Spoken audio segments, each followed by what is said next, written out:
E aí, pessoal, vamos para a nossa aula de introdução à eletrônica. O que a gente vai ver hoje? Medidas elétricas, tá? As formas que a gente tem para medir e leis de Kirchhoff, tá? Que é basicamente lei dos nós e lei das malhas. A gente, na verdade, já aprendeu, mas vocês vão agora aprender que elas realmente tinham um nome, ok? Medidas elétricas. Então, já temos informações teóricas o suficientes para calcular intensidade de corrente, diferença de potencial e resistência elétrica em diversas situações, que é basicamente, a primeira lei de Ohm. Tá? Nos laboratórios e nas oficinas, porém, é muito importante conhecer e usar alguns instrumentos que medem essas grandezas. Então, o que a gente vai utilizar bastante durante a disciplina é a gente conseguir medir os aparelhos, medir os circuitos que a gente constrói. Tá? Os medidores analógicos, isso é, aqueles em que um ponteiro se deflete ao longo de uma escala graduada, ou seja, essas ferramentas que têm uma escala graduada em que vai passando para lá e para cá, ou seja, tipo o velocímetro da vida, esses são medidores analógicos, tá? Consistem em um elemento básico denominado galvanômetro, ao qual convenientemente associados resistores adequados. São convenientemente associados resistores adequados.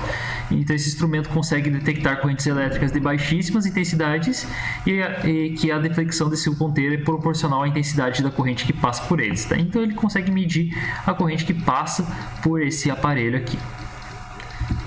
Então, o valor máximo indicado na escala de um medidor, galvanômetro com resistores associados, ele denomina esse valor de fundo da escala, tá? Que é o último valor que ele consegue medir, beleza? Tipo, vamos lá, como se fosse a velocidade máxima, beleza?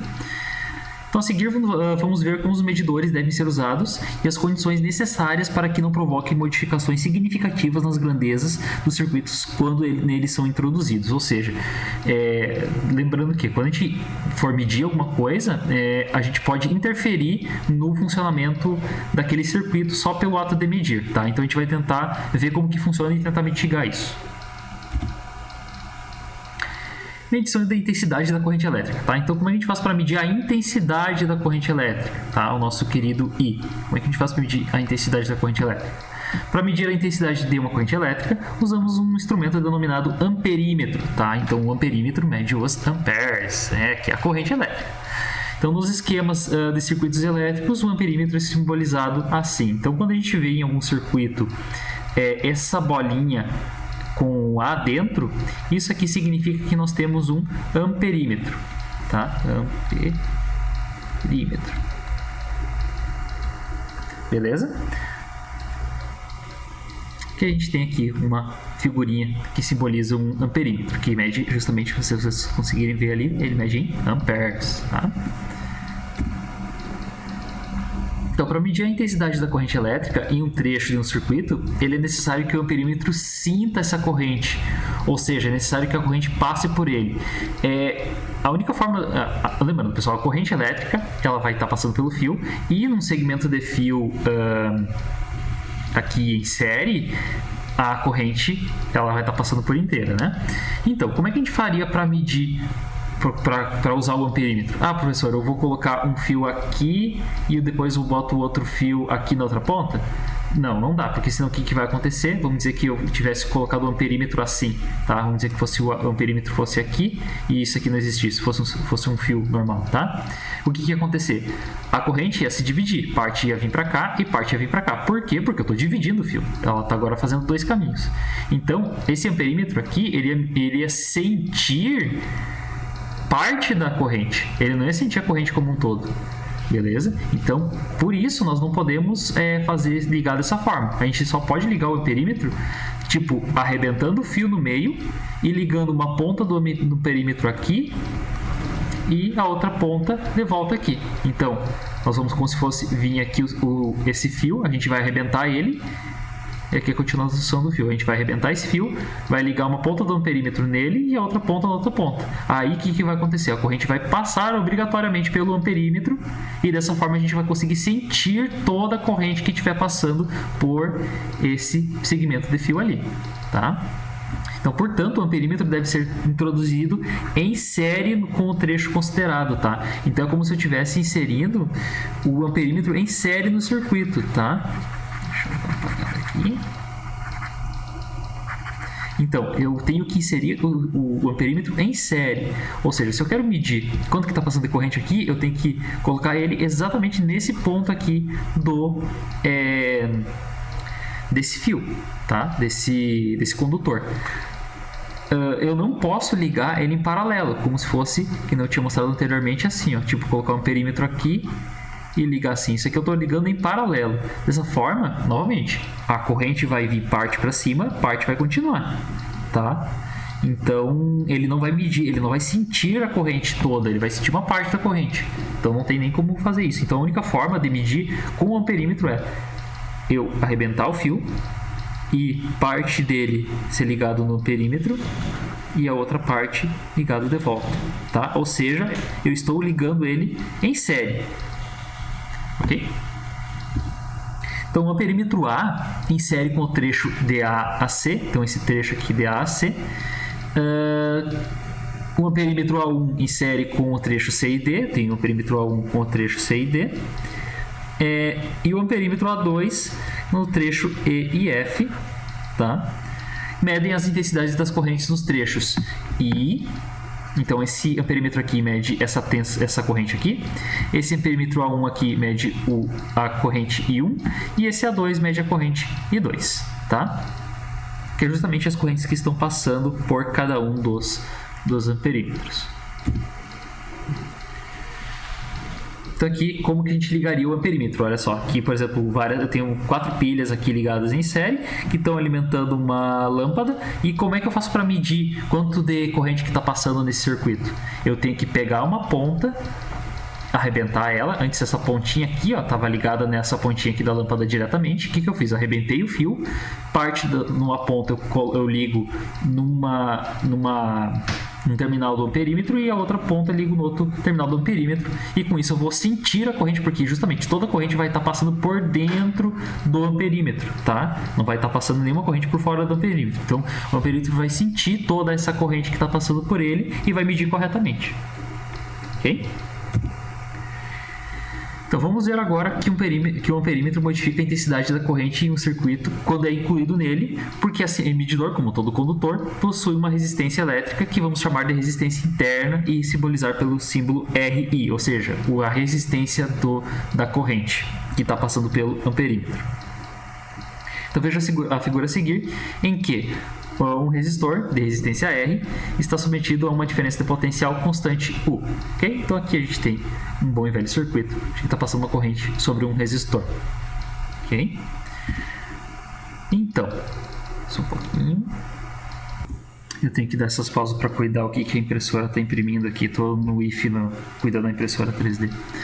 Bom, então para calcular a intensidade I da corrente nesse resistor, a gente faz a seguinte... a gente, enfim, aplica a primeira lei de Ohm. Que simplesmente pega e a gente aplicaria diretamente. Vamos agora medir a intensidade dessa corrente. Né?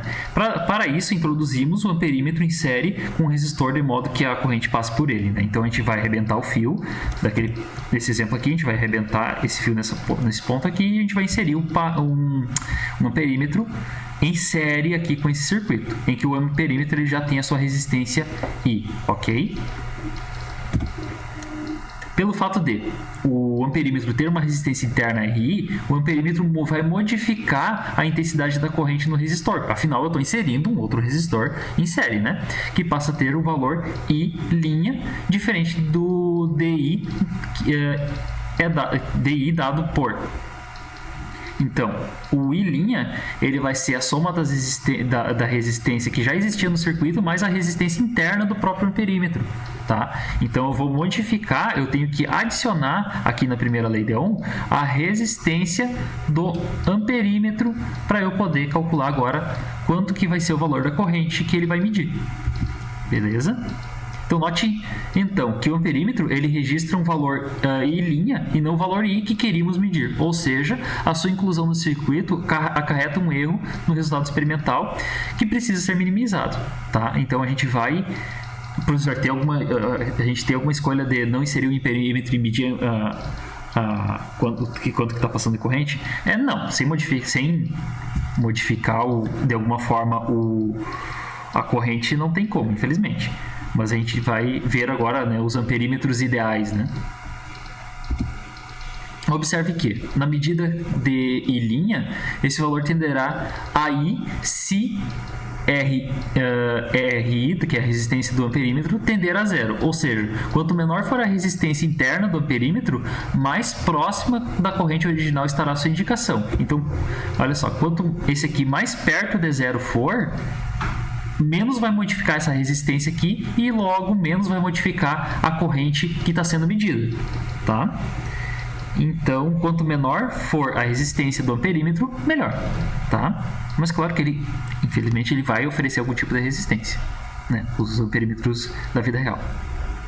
Assim, um bom amperímetro deve ter resistência interna baixa, isto é, desprezível em comparação com a resistência do circuito em que foi introduzido, beleza? Em termos teóricos, podemos falar que o amperímetro ideal, ele denomina-se amperímetro ideal, um medidor hipotético. Deixa eu até ver se eu não escrevi errado isso aqui. É hipotético mesmo.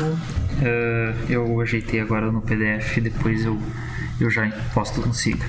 Então, denomina-se perímetro ideal, um medidor hipotético em que a resistência do amperímetro é igual a zero. Tá? Um amperímetro com essa característica mediria a intensidade da corrente original sem modificá-la, tá? Que é muito importante, mas claro que tal amperímetro é impossível. Então, na resolução de exercícios, um amperímetro ideal pode ser substituído pelo símbolo de um condutor ideal, tá? Um amperímetro ideal, então, se ele teria resistência igual a zero, que é a mesma coisa que um condutor. Um condutor, ele também tem resistência igual a zero, né? Então, o condutor ideal, substituindo-se o amperímetro entre os pontos A e B, nós não teríamos nenhuma resistência, ou seja, eles estariam em curto-circuito, né? Ou curto-circuitados, tá? Que vale se tá um perímetro ideal também tá nesse mesmo formato, beleza? Ou seja, toda a corrente está passando sem nenhuma resistência. Então agora isso para medir a corrente, né? Como a gente faz para medir a diferença de potencial, né? A DDP ou tensão elétrica. Então, para medir a diferença de potencial, a gente usa um instrumento denominado voltímetro, tá? Nos esquemas de circuitos elétricos, o voltímetro é simbolizado dessa forma aqui, tá? Vai ser um Vzinho dentro de uma bolinha, beleza? Aqui a gente tem também um exemplo de um voltímetro, que ele mede em volts. Bem. Então, para medir a diferença de potencial entre dois pontos de um circuito, é necessário que os terminais do voltímetro sintam os potenciais desses pontos, né? Então, para isso, o voltímetro deve estar ligado em paralelo com o trecho do circuito compreendido entre os dois pontos. Então, para eu conseguir medir do ponto A até o ponto B qual é a diferença de potencial, ou seja, qual é a tensão do ponto A até o ponto B, para eu poder medir com voltímetro, eu preciso colocar ele em paralelo, ou seja, eu vou ligar ele numa ponta e depois na outra ponta para sentir essa diferença do potencial. Ok? Lembrando, né? Você se lembra que circuitos em paralelo, a diferença de potencial que entra no circuito em paralelo é a mesma, tá? A diferença de potencial entre as pontas é a mesma, ok? Então ele consegue sentir, mas para variar, nem tudo é perfeito, né? Então o voltímetro ele mede a diferença de potencial entre os pontos A e B, V1 no caso, e o V2, o voltímetro 2, ele mede a diferença de potencial entre os pontos C e D, ok? Então, o V1 mede aqui entre os pontos A e B, a diferença de potencial, e o voltímetro 2 entre os pontos C e D. Beleza? Nesse caso, como a gente faria? Então, olha só. Aqui nós temos o mesmo circuito de antes, ou seja, 4 pilhas. Eles estão ligados estão ligando essa lâmpada aqui, tá? E dessa vez, no voltímetro, é ligado em paralelo. Ou seja, numa ponta eu ligo aqui o fio e na outra ponta eu ligo no outro pedaço do fio. Então eu estou medindo em paralelo, eu estou fazendo uma volta aqui por fora da ligação. Então eu tenho a corrente passando aqui pela lâmpada Tanto que ela está permanecendo ligada, e o voltímetro está medindo essa diferença do potencial entre os terminais. Então ele está medindo quanto que está saindo aqui e quanto está chegando aqui. Beleza?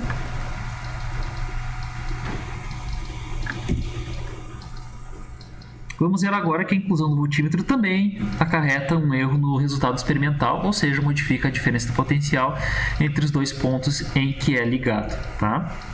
Observe que na figura uma associação de dois resistores de resistência R e R submetidos a uma diferença de potencial constante U. Então nós temos aqui uma resistência R e outra resistência R aqui, e aqui os pontos A e B.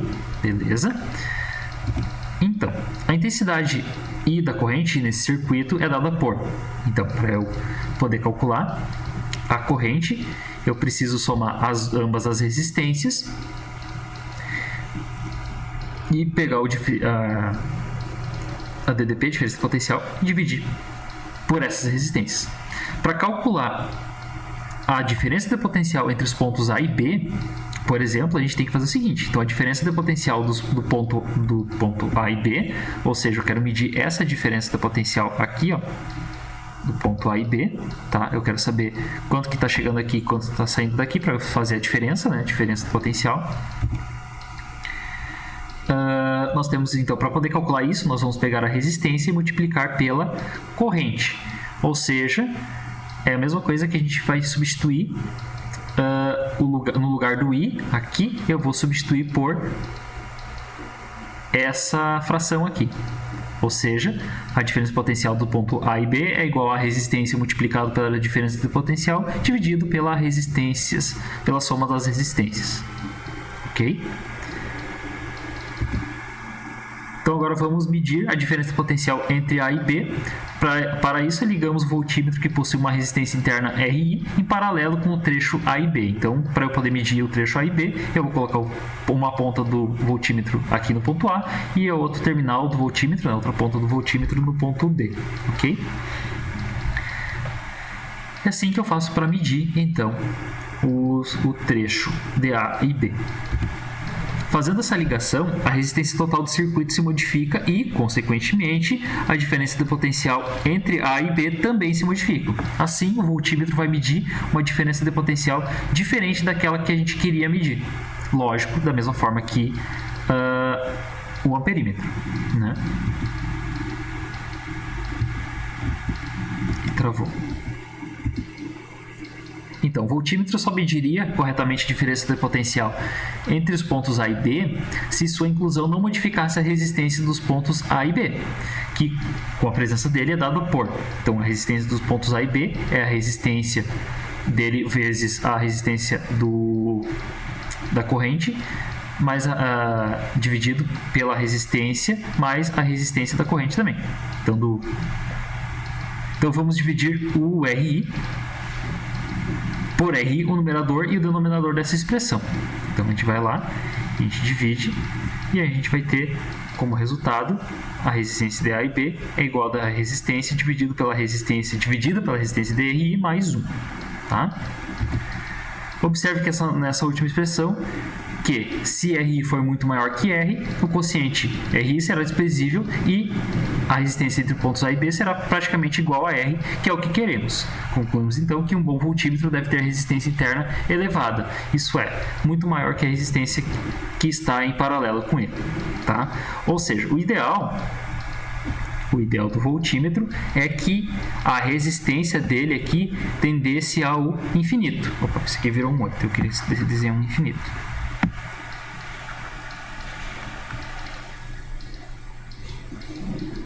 Isso aí, um outro 8. Agora ficou um pouquinho mais. Então, quanto maior a resistência do voltímetro, melhor, porque aí ele vai estar interferindo menos com os pontos A e B. Ele vai estar interferindo o mínimo possível a diferença de potencial. Tá? Em termos teóricos, podemos falar que um voltímetro ideal, então, denomina-se voltímetro ideal um medidor hipotético em que a resistência interna RI é infinitamente grande. Esse medidor indicaria a tensão original entre os pontos considerados sem modificado. Tá? Então, no amperímetro, quanto menor a resistência, melhor. No voltímetro, quanto maior a resistência, melhor. Tá? Então, na resolução dos exercícios, um voltímetro ideal equivale a um circuito em aberto. Tá? Então, é a mesma coisa que se eu estiver medindo com um voltímetro aqui entre os pontos A e B, é como se eu tivesse um fio desencapado, tá?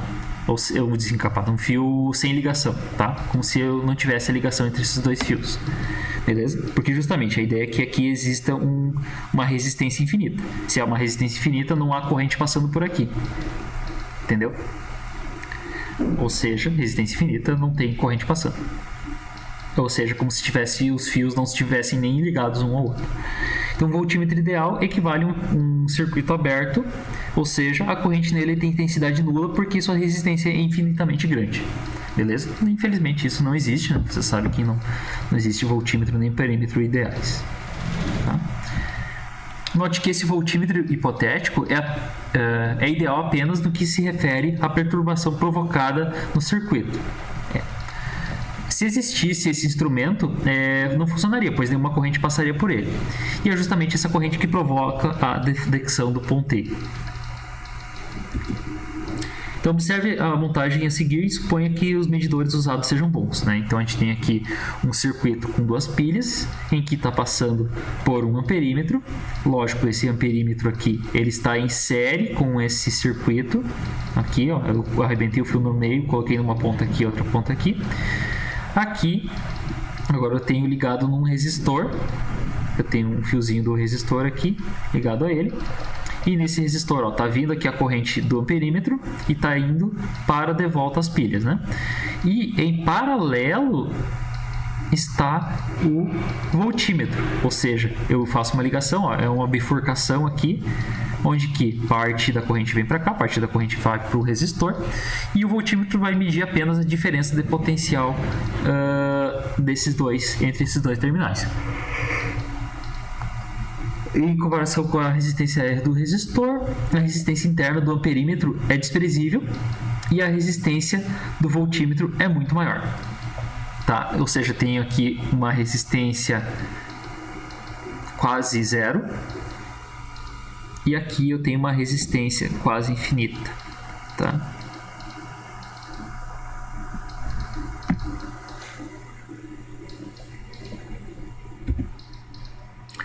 Assim, a intensidade I1 da corrente que passa pelo resistor é praticamente igual à intensidade I da corrente do amperímetro. Tá? Então, a corrente que está passando aqui pelo resistor é praticamente igual à corrente que está passando pelo amperímetro aqui. Beleza? Lendo então o valor de I no amperímetro, né, corrente no amperímetro, e a diferença de potencial 1 no voltímetro, calculamos R, ou seja, R igual a diferença potencial dividido pela corrente.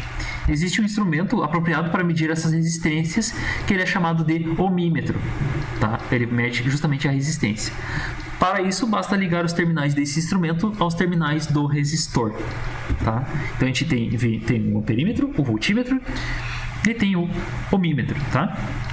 Existem ainda instrumentos conhecidos como multímetros, que servem para medir a corrente, tensão e resistência, bastando posicionar adequadamente a chave seletora para o exercício de cada função, que é o que a gente vai ver mais até aqui no IF.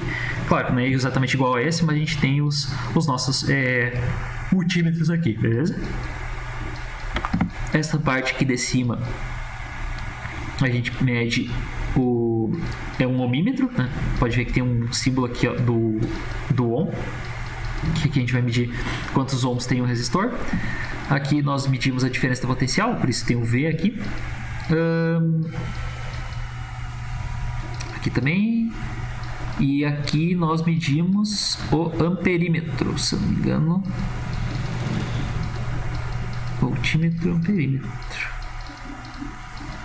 É isso aí. A gente vai medir o amperímetro aqui. Beleza?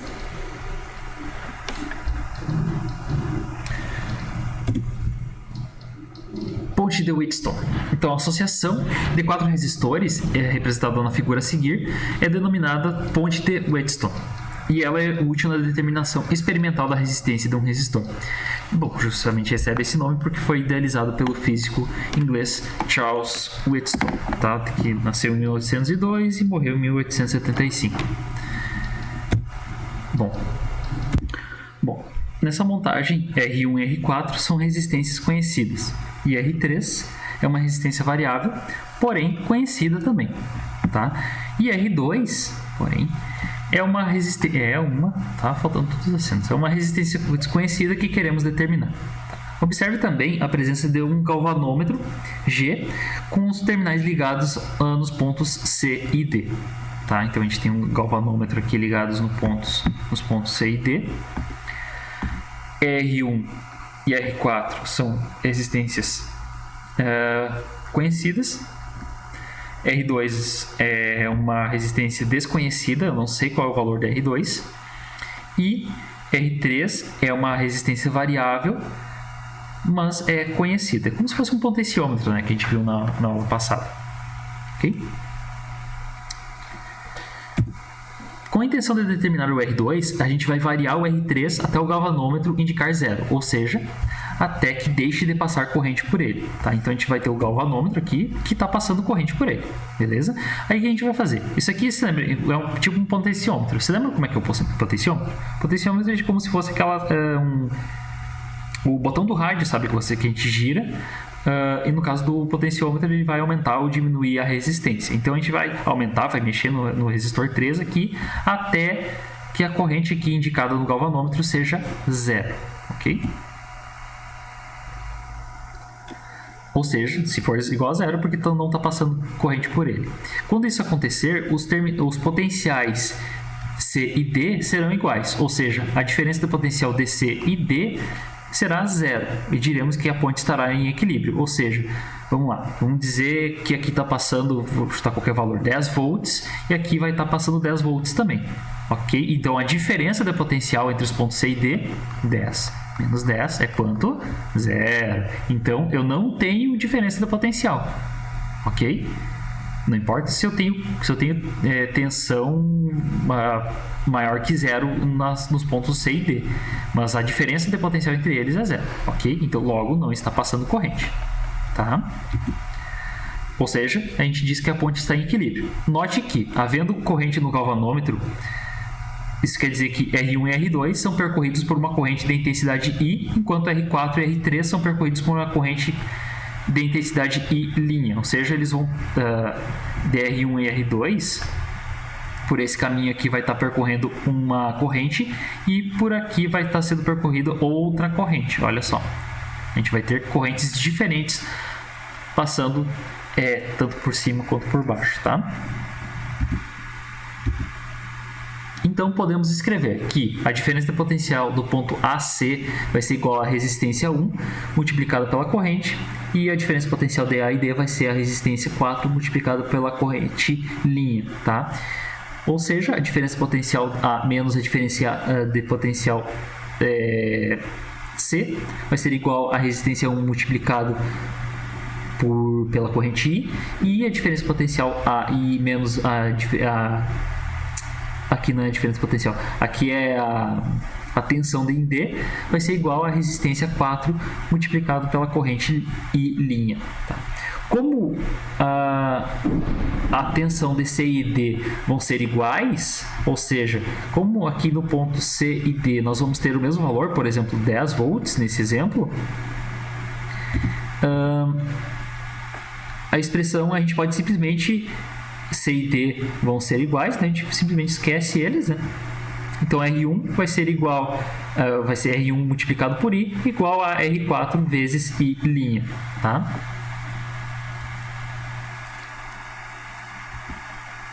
Além disso, a diferença de potencial de C e B vai ser igual à resistência 2 multiplicado por I, e a diferença de potencial de D e B vai ser igual à resistência 3 multiplicado por I linha, tá? Da mesma forma, vai ser a tensão DC menos a tensão DB, e a tensão de D menos a tensão de B, que vai ser igual a resistência 2 multiplicado por I e a resistência 3 multiplicado por I'. Da mesma forma, lembrando que o VC é igual ao VD, então isso aqui a gente pode simplesmente igualar aqui, obtemos, né, outra expressão, que R2 vai ser R2 multiplicado pela corrente vai ser igual a R3 multiplicado pela corrente em linha. Então, dividindo membro a membro a expressão R1 pela expressão 2, obtemos, basicamente, a gente vai resolver essa fração e a gente vai ter que a resistência 1 multiplicada pela resistência 3 é igual à resistência 2 multiplicada pela resistência 4. Então, em uma ponte de Wheatstone em equilíbrio, isso é muito importante, né? Para isso funcionar, ela tem que estar em equilíbrio. O que quer dizer em equilíbrio? Que não vai haver diferença de potencial entre os pontos C e D, tá? Aqui vão ter a diferença potencial vai ser igual a zero. Então, com isso, a gente vai conseguir descobrir a própria resistência R2 que está faltando, beleza?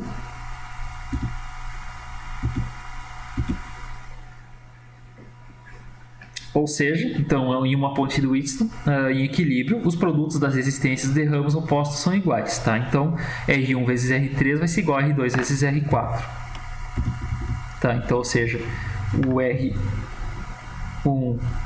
vai ser igual ao R3 e o R2 vai ser igual ao R4, tá? Então, ambos vão ter a mesma resistência, tá? Então, dado, por exemplo, que a gente já conhece o R4, nesse caso aqui, ó, então com o R4 vai ser igual ao R2, então a gente já descobre o próprio R2, tá? Veja então que, conhecendo R1, R3 e R4, podemos usar a expressão obtida para calcular o R2.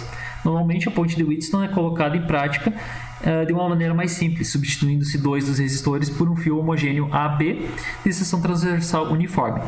Veja isso na figura a seguir, em que os resistores de resistência R3 e R4 foram substituídos pelo fio. Tá? Então, no caso... Agora que já terminou de tocar o sinal. Então, no caso... Nesse circuito, R1 é conhecido, tá? R2 é desconhecido, R1 é conhecido, R2 é desconhecido, e R3 é a resistência do trecho D e B do fio, do trecho D e B, cadê? Aqui, ó, do trecho D e B, e R4 é a resistência do trecho A e D, beleza? Então, para determinar R2, deslizamos o cursor, contato móvel, é tipo um potenciômetro, né? Ao longo do fio até ser atingido o ponto de equilíbrio, né? Em que não vai haver mais diferença de potencial entre o ponto C e D, tá? Então, esse aqui seria aquela ponta, a ponta C e D, que ficaria o galvanômetro, né? Ligado, tá?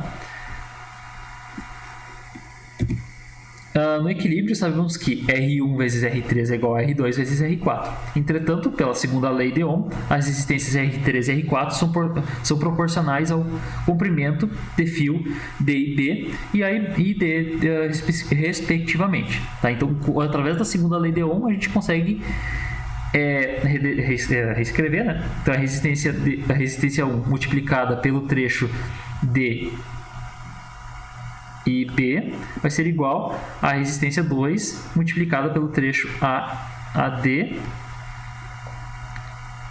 portanto, a resistência 2 vai ser igual à resistência 1 multiplicada pelo trecho D e B dividido pelo trecho A e D. Portanto, conhecendo o R1, basta medir D e B e A e D com uma régua para calcular o R2. Bem tranquilo. Tá? Então vamos lá. Na verdade eu vou finalizar essa metade dessa aula aqui e depois eu continuo com o restante.